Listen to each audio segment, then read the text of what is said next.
You're much better off being hyper relevant to a small audience than partially relevant to a large audience.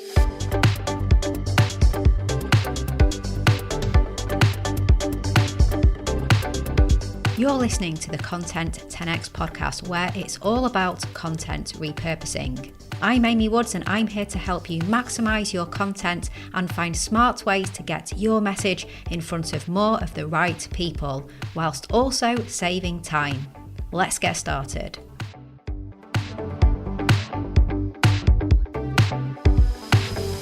Hello and welcome to this week's episode of the Content 10X podcast. I'm your host, Amy Woods, and thank you so much for joining me today. Now, this week's episode is a super special one. I've invited my good friend Jay Baer onto the show, and I'm talking to him all about his fantastic podcast, Social Pros, and finding out what lessons he's learned from creating almost 500 episodes. So that is nearly 10 years of podcasting right there. The one and only Jay Baer. Welcome to the Content 10X podcast. Fantastic to be back with you, Amy. Congratulations on all the success with the podcast. Great to be here. Thank you so much. So you were a previous guest in episode 101 of the Content 10X podcast, and this is 205, so just over 100 episodes. What's been going on in 100 weeks of your time, Jay? Oh, nothing. Nothing at all. Pandemic, a few other things. Yeah, I mean, my day-to-day existence is so different now than it was when I was on the show previously. Last time we chatted on the show, I was traveling 200 days a year to give presentations at conferences and meetings and events.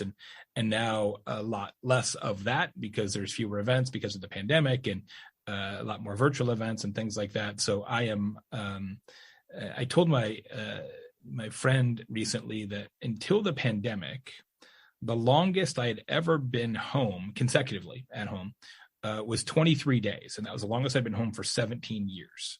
23 days was my all-time record, right? And then during the pandemic, I was home for like 420 days, in a row. So it was a very, very different state of affairs now. But all things being equal, it's actually been pretty great. Business is good, and I don't mind doing virtual events, and I don't really miss traveling so much. So it's all good. Well, it's so good to have you back. And what we are going to talk about today, so Social Pros is fast approaching episode 500 a little later this year. So huge congratulations on that.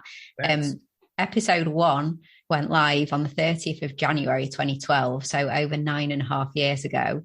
So why did you decide to launch a podcast back 9.5 years ago? You were very early adopter, very progressive in doing that. Yeah. It wasn't actually my idea. I can't take credit for it. My friend Eric Boggs, who at the time was the CEO of a company called Argyle Social, which was a pioneering kind of social media listening, social publishing tool, kind of similar to what Agorapulse is today. But many, many years ago. Eric and I are friends, and his marketing director, Tristan Handy, said, "Hey, you guys are always funny and interesting when you talk. Why don't we do a podcast?" And I said, "Okay, sure." I'm like, "All right, how hard could it be?" And so literally that was sort of the impetus was, "Hey, let's just get together and talk." But then I started to realize from a business standpoint, owning a consulting firm, what if I just interviewed my future clients? And that was sort of the strategic thrust of Social Pros. Was it's a lot easier as a consulting firm to build a relationship with somebody on a podcast, and that relationship may at some point lead to business, as opposed to just emailing people and saying, "Hey, would you like a consultant?" Right? Which doesn't work very well. So, and it's actually been great over the last nearly 10 years. We've had lots of Social Pros guests who turned into clients for Convince and Convert, and vice versa, clients that ended up as guests on the show. So it was a very underdeveloped concept that here we are still doing 10 years later. Crazy. And I guess, looking back at the show, there's so many repeat guests that you've had as well. And it feels like you've followed people's careers as well. So some people have been on twice, 3, 4 times. And it shows, your guests seem to have moved around a lot in different jobs throughout it. So has that been interesting to see as well? Yes. And it's actually one of the jokes that we have on the show. Is that if you're on Social Pros, within 30 days, you'll be in a different company. Like, it is unbelievable. I've never actually done the math on it, but it is unbelievable how many people end up changing positions or companies very quickly after being on the show. I don't credit the show for that, but I don't know, maybe. And so, yes, we've had guests, and I try to do this on purpose, right? I'm LinkedIn connected with all these folks, and when they go to a new job, somebody might go from company A to company B, and I'll give them a little time to get settled and say, hey, we'd love to have you back on the show. And now let's talk about your new role and compare and contrast that with your previous company. Just recently, Tatiana Holyfield was back on the show. When we had her on, 18 months ago or so, she was the head of marketing for Pacers Sports and Entertainment, which is the Indiana Pacers NBA team and the Fever WNBA team and a bunch of other things. And now she's the head of brand social for Hulu, which is a very large media company here in the US. And so it's a very different role, a different part of the country. And it was really fascinating to have her back on the show and be like, okay, now how does this compare to where you were in the past? And it's also fun to have people on the show on occasion who are really old timers kind of in social, as I am, and my co-host Adam Brown, who are sort of in it from the beginning, and folks who now have 15 years, 20 years or whatever background in the industry, and have them talk about kind of where we've been and where we're going. Dave Fleet was our most recent guest, and he's been in the game for a really long time. He's now the head of global crisis for Edelman public relations, and so he's in charge of all the bad things that happen on social media. Yeah, I guess when you first started out, the tagline, the show for real people doing real work in social media. And I guess that wasn't that many people, was it, in the grand scheme of things? It was an emerging profession being responsible for social media. So you've tracked the profession over the course of the different roles that have emerged, how businesses have developed social media as a function within their organization. Must have changed so much in terms of the career and the position. It went from an experiment at best to something that is a requirement for almost all organizations. And now one of the things that we occasionally talk about on the show is individuals who started in social are now ascending to significant roles in organizations. And that's really interesting. Adrian Parker, for example, multiple time guest on the show, he started off as the frontline Twitter manager for Radio Shack, which is a now defunct chain of electronics stores in the US. So he just wrote their tweets, and most recently he just resigned his position, but he was the global chief marketing officer for Patron tequila, right? And so he's started off writing tweets, now is the CMO, right? And that kind of escalation and elevation in organizations was unthinkable when we started this podcast. And nobody was like, oh, let's have the social media person be the CMO. That was definitely not in the cards. And so it's become something that was sort of a nice to have, or sort of an oddity, if you will, to, of course, now brands can't imagine not having social and putting a bunch of time and money into it. And of course, the money part is another huge difference, right? I mean, there was no paid social when we started this podcast. There was no such thing, right? It was only organic. And so that's, of course, been a huge change over the last decade. What do you think it is about the people who've earned their stripes in the social media positions that led to them then going on in those CMO type positions? What's the kind of skills, experience, the type of person, I suppose, that once they were in that position, it lent well to more senior positions in marketing? I think it depends on the company, but in general, people who have significant social media roles, it is a combination of skills required to do that job, right? So you have to be really good at thinking quickly and task management. You have to be an excellent communicator, both written and visual. You have to be good at math and analysis, right? You have to understand audiences and target audiences. You have to understand customer service and customer support at some level, innovation and insights generation. So all of these are important skills, and your social media person in a lot of organizations probably has a broader set of job duties than almost any other role in most organizations. And so I think it is a really good training ground for people to then have executive, typically marketing positions. And we're starting to see that. I think that as a training ground, it was always true, but I think we had to get past we can't make the social media person a CMO. That's crazy, right? You had to sort of get through that bias that social was somehow, fluffy or kind of frivolous or unimportant. I think we're past that now, as so many businesses see social as a major way of customer acquisition and customer retention.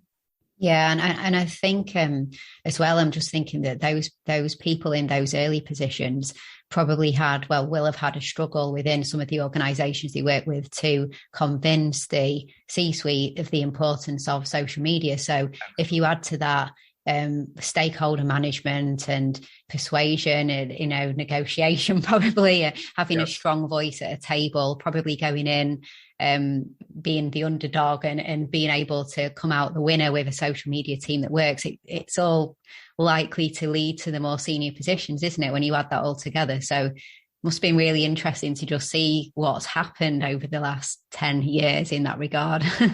And also when we have younger guests on the show, to see how, at least in the US, training at the college and university level around social has evolved and changed. There are social media classes and even social media degrees now that, of course, didn't exist not that long ago. And it's by no means universal. There's not that many schools that will grant a social media degree. But it's interesting to see how much that's built into your typical marketing, advertising, communications curriculum now. Absolutely. Now, with the podcast, you've been relentlessly consistent. You don't miss weeks. You have stand-in hosts if somebody's going to be off, because you keep on going. And I mean, there's nothing more consistent than about to reach 500 episodes in nearly 10 years. So why has consistency been important to you? I didn't start off in digital. I've been in digital since the very beginning, since before there was a browser, long before Google. My background is in other forms of media. And one of the things I learned as a young professional is, if you're trying to communicate to an audience, the best way to do that is to make that communication habitual. And imagine if you were trying to publish a magazine and you're like, we're going to publish a magazine when we feel like it, or when we're inspired, or we're going to do 3 issues of the magazine in August and then not another one till October, and then we'll do a few more. I mean, you can't build a habit like that. And so my take has always been like, let's publish an episode every Friday, period. Some episodes are better than others, but there's always going to be one every Friday, and people probably don't listen to every single episode either, but that's okay. Enough people do listen that it all works out. But if they have to go looking for you and they have to wonder, I wonder if there's going to be a new episode or when the new next episode is, I just don't think that's a sound way to build a following. And I guess when you started, you never realized that consistency would lead to as many episodes as you got to. Definitely did not think 10 years later I'd still be doing the show, and not only still doing the show, but largely the same format. I mean, the show really hasn't changed that much. We've certainly talked about doing format changes or a different kind of show, and we've done special episodes and things like that from time to time, but largely it's the same show. I've had several different co-hosts, kind of like Spinal Tap drummers, but it's still mostly the same show as it was when we started. Yeah, because that was a question I was going to ask you, which is, what have you changed over time? Because in doing research for this interview with you and looking back over previous episodes, and it didn't seem like you were going to have a huge response to that from a format perspective, because it has stayed very similar in format. But are there any other kind of bigger changes maybe, behind the scenes or anything that you've made with the show? Well, certainly, as I said, we've had several different co-hosts over the years. But Adam Brown from Salesforce, who's our co-host now, has been with us 5 years, I think. So he's like the new guy. So it's kind of funny. It's pretty consistent in and of itself. So we've definitely had some different co-hosts. We used to do more segments on the show. We used to, at one point, have more blocks, like, okay, this is going to be the stat of the week or trivia question or whatever. And we'd have more kind of listener sections, but we sort of moved away from that, because we've always said from the beginning, it's not a show about me or a show about Adam, it's a show about the guest. Our guests, we have authors on the show as well, but typically our guests are somebody who is a real person doing real work in social media, and they are a social media manager, director, vice president, et cetera, for a major brand. And they're not on podcasts very often, right? They don't get a chance to tell that story very often. So we want to give as much room as possible for those guests to sort of tell their story, and hopefully allow us to ask interesting questions. So we have certainly had a lot of different sponsors, which is great. We try to incorporate them into the content. But I would say one of the things that is changed the most is not the on-air product, but how we promote the show, right? How we atomize episodes and how we promote episodes in social media. Thanks to you and your amazing team at Content 10X for your work on the show. That's changed a lot. And ironically, it's a podcast about social media. And we continue to have to evolve how we use social media to promote the podcast about social media, right? It's very meta. Hey, just a little break from this podcast episode to ask you a question. Would you like one single place that you can go to that provides you with everything you need to be able to implement the best practices in content repurposing for your video content, your podcast episodes, and your social media content today?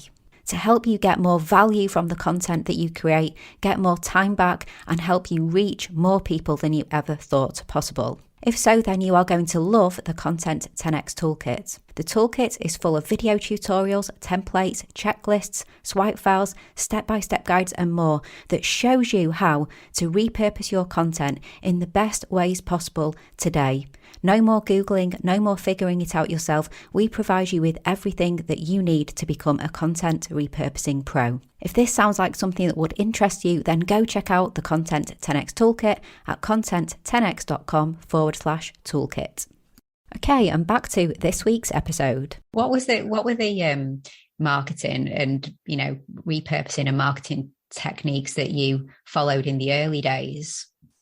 Yeah, there weren't very many, because there weren't a lot of social channels, right? I mean, it was basically write a blog post, and even kind of the concept of show notes and things were a lot different then, but it was basically write a blog post and tweet it. And that was kind of the list, because that was sort of the only, and we'd include it in our newsletter, email newsletter. But that was kind of the collection of options that really mattered. I mean, you couldn't really use LinkedIn in that way. You talk about it on Facebook, but nobody cared. I mean, you got to realize at that point, a lot of people are like, well, what's a podcast? What does that mean? I don't understand, right? What that means. I mean, I don't know. I did some research on this like 2 or 3 years ago. I have no idea what the current numbers are, but there weren't that many podcasts at that point. And there certainly weren't very many podcasts about social media. Now, of course, there's lots. Yeah, but and I guess it's really interesting coming back to what you said at the start about when you launched the show. The intention wasn't to become a huge show. You said that you wanted to network, to meet new people, bring guests on, interesting guests, get to know people. And that's the same for a lot of B2B podcasts, back then as it is now. Like, it's not to be the next Joe Rogan, is it? Or the next biggest podcast ever. We would have had a much different show. If we were trying to build audience for audience sake, we'd have a very different show. We would have different guests. We'd have different questions. We'd produce it differently. It would sound different. We'd probably do a lot of theme episodes, things like that. Or episodes that are topically driven as opposed to guest driven. We've never done any of that because, our thought has always been, look, if you're running social media for a big brand, this is the best show for you. And if you don't fit that description, we'd love to have you listen to the show, but we're not making the show for you. We're making the show for those people. And there's enough of those people to make the show a success and keep sponsors happy. And some of them become clients on the consulting side, and that's great as well, as we mentioned. But there's a lot of great social media podcasts out there that intentionally reach a broader audience because they're focused more on tactics or how-tos or things that sort of smaller companies care about, and we're talking about things like, Google was on the show recently talking about sort of global change management, right? That's a meaty, weighty, heady topic. And we do not, and we never will dumb the show down for audience. I just refuse to do it. I don't, it's not about that. We want to be the smartest show out there for those kind of people. And that puts a natural cap on the size of the audience. And that's okay. I'm perfectly happy with that. Yeah, it is super targeted. It's a really, fantastic show. I love to listen to it, but every time I listen to it, I totally, completely get who you're talking to, who the audience is. Like you said, you always speak with people from large organizations who work in social media, and it's very different to say Michael Stelzner's show, but totally different audience. That's more like tactics that could suit the, a person with a side hustle through to, people in a bigger business, but that it's very niche down, isn't it? And, I think that's really important. And I guess if you were to start the podcast today, so let's say you were in the same situation, you're starting a podcast today, what would you do anything differently? Would you even start a podcast, or would it be a video show, or what would you do differently today? Yeah, good question. Yeah. I just because of the magic of repurposing, if I was going to start a show today, I would probably start it as video, just because then you've got video. And we've done that a couple times. I think you remember, Amy, for a while there, we were recording the video from the show.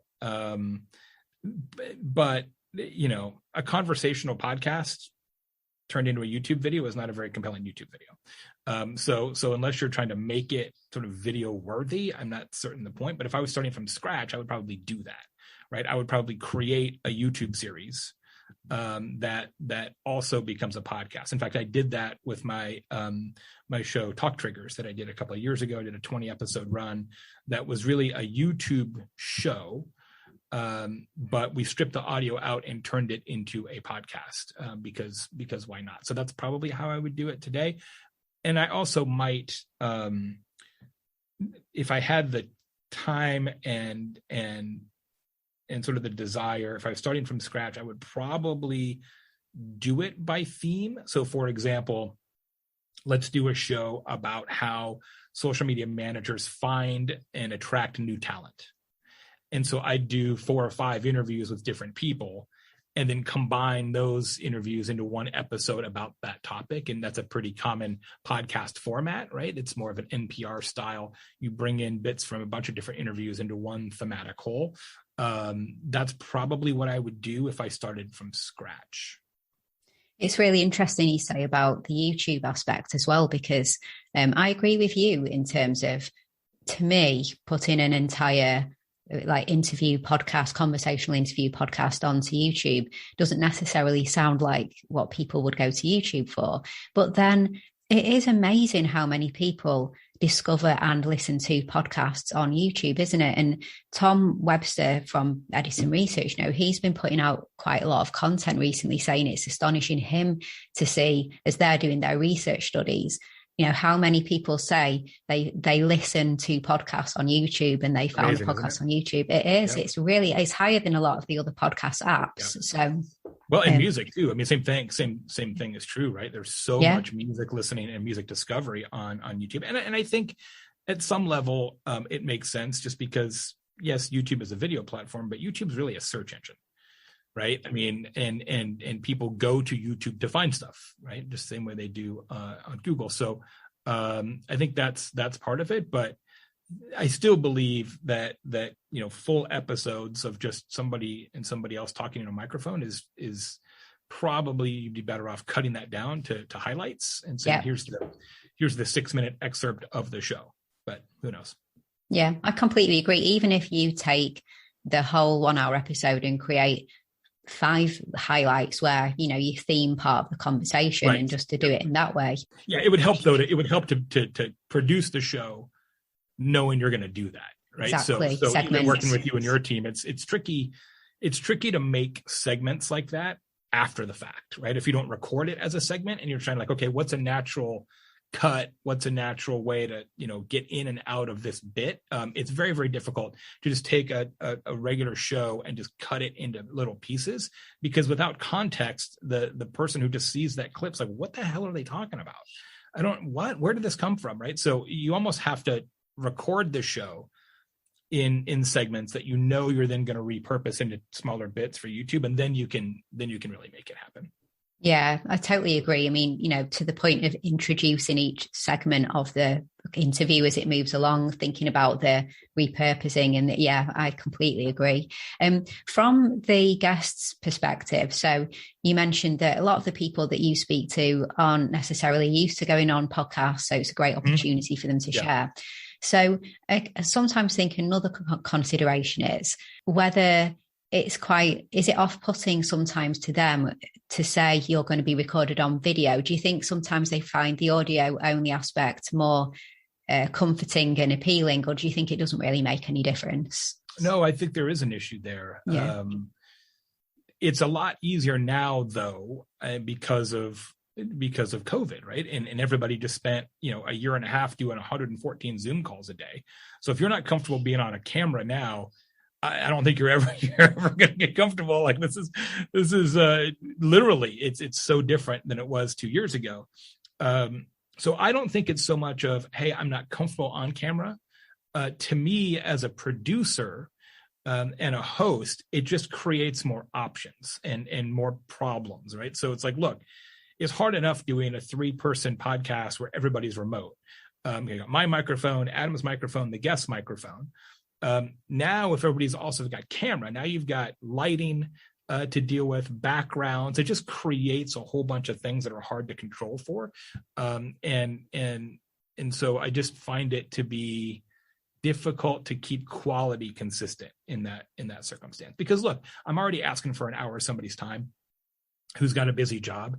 And now I'm going to be like, hey, could you find some more lights in your home office? Or could you take that painting down or move your kid out of the shot or whatever? It just feels like an additional burden for them. And maybe if I was going to require video, I would make it shorter, right? I'd be like, look, we're going to do a 15-minute show, but it's going to be video, but it's tight. And that way, so it's the burden of video is offset by making the whole time commitment shorter.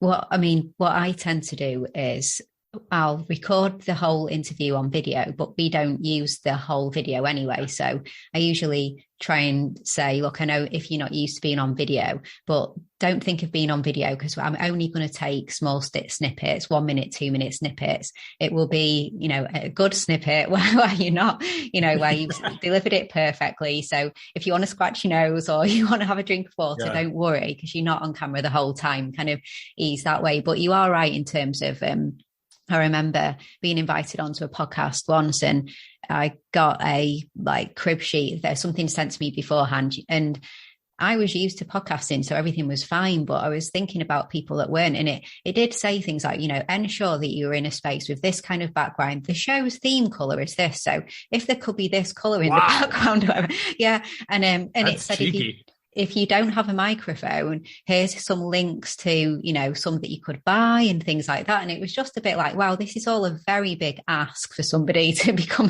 come on and start redecorating the house and buying microphones and things like that. If you could get some paint, that'd be great. Yeah, exactly. Yeah, maybe retile. Yeah, exactly. Maybe just put some foam on the ceiling. That would be nice as well.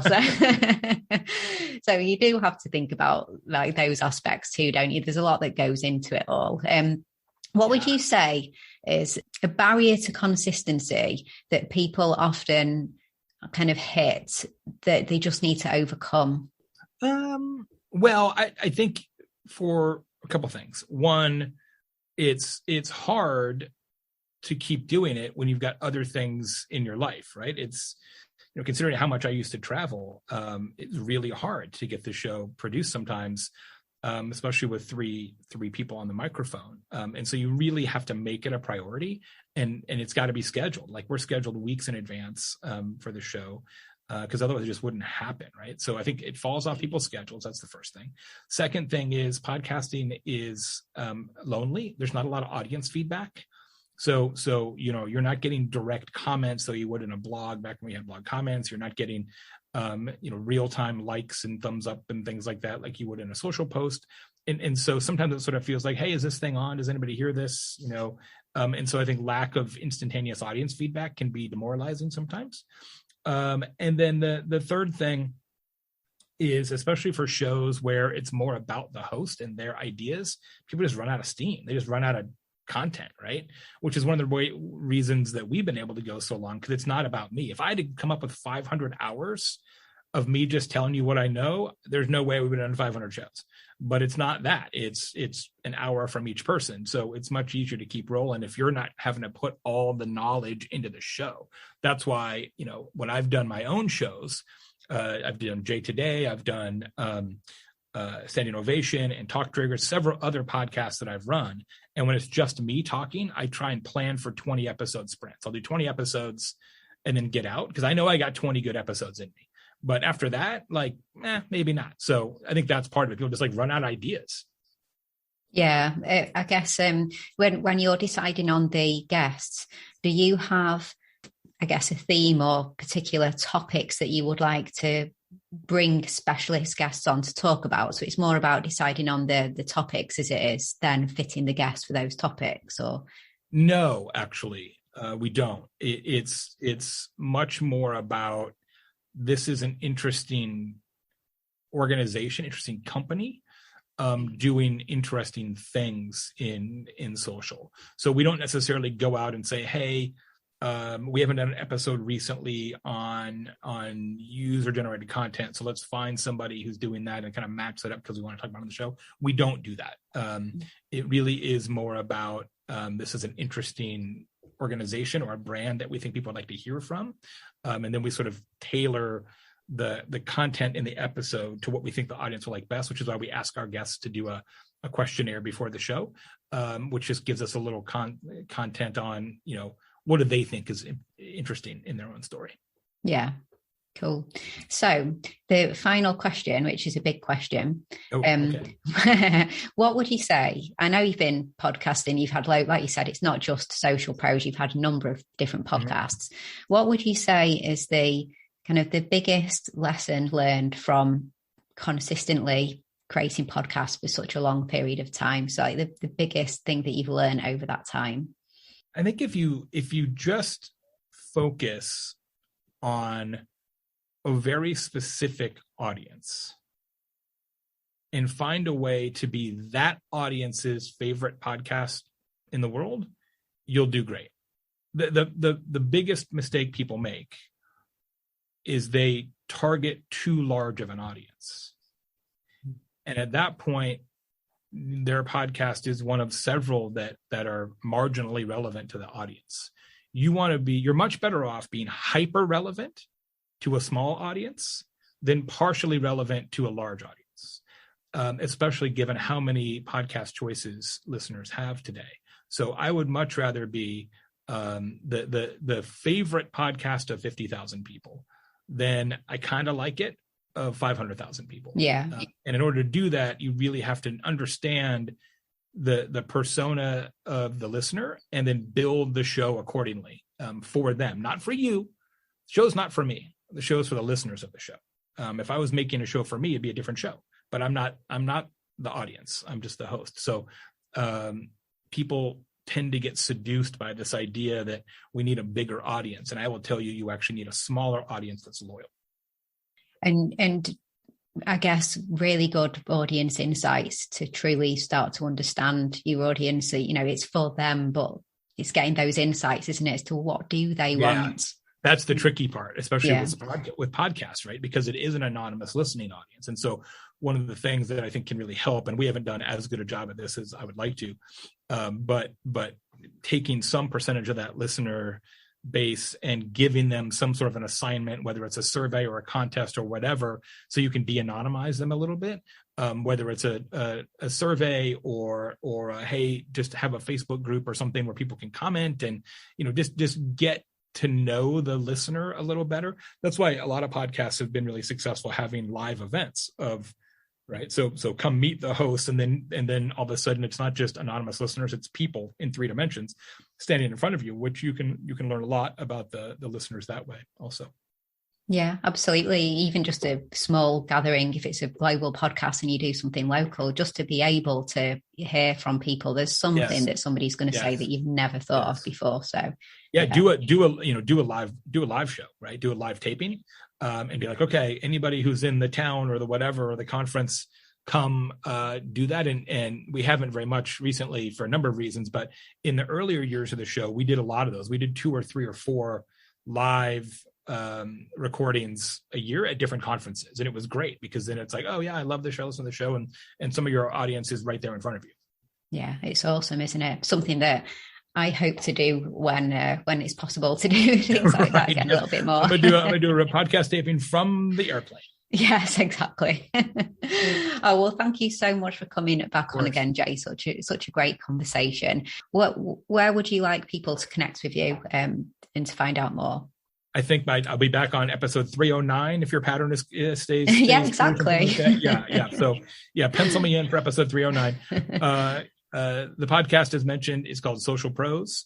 You can find it in your podcast app or socialprospodcast.com. I have a newsletter that I just started recently. I send it out every other Saturday called The Baer Facts, with marketing and customer experience advice, tequila reviews, and life hacks. You can find that and subscribe for free at thebaerfacts.com. Awesome. Thank you, Jay. Well, thank you so much. It's been great. Yeah. 309. I'll see you then. Yeah, I'll be here. Put on my calendar. But no, it's been awesome. So here's to the next 500 episodes of Social Pros as well. I don't know if I can get to 1,000 shows, but we'll see. Yeah, I'll invite you on for that as well. Yeah. It'd be like 2032 or something like that. I'm like, I don't know. That seems like a lot. You never know. Never know. Thanks. Well, thank you. Thank you so much. It's been awesome. Take care. Okay, so I hope you enjoyed that discussion, and thank you so much for tuning in. If you enjoy the Content 10X podcast, then why not hit that subscribe button on your podcast listening app of choice so that you can get updated when new episodes are released. And I'd really, really appreciate it if you could leave a review as well. That really makes a difference for the podcast. Also, please do get a copy of my book, Content 10X, More Content, Less Time, Maximum Results. It is the ultimate guide to repurposing every type of content, and it's available on Amazon in Kindle and paperback, and also in audiobook as well. And you can head to content10x.com/book to find all the other places that you can get a copy of my book. And if you would like us to do your content repurposing for you, then we offer a fully end-to-end done for you content repurposing service. This is for podcasters and video content creators. We have our Podcast 10X, Video 10X, and also our specific LinkedIn 10X service, helping you to become the leading authority in your industry on LinkedIn. You can find out so much more about our services on our website. And also, please do give me a follow on the social media platforms. I share lots and lots of tips and advice on social media about content repurposing. I'm at Content 10X on Instagram, Facebook, Twitter. And if you try content10x.com/LinkedIn, you'll find my LinkedIn profile over there as well. All that's left to say is thank you so much for listening to this week's episode, and I'll catch you in the next one.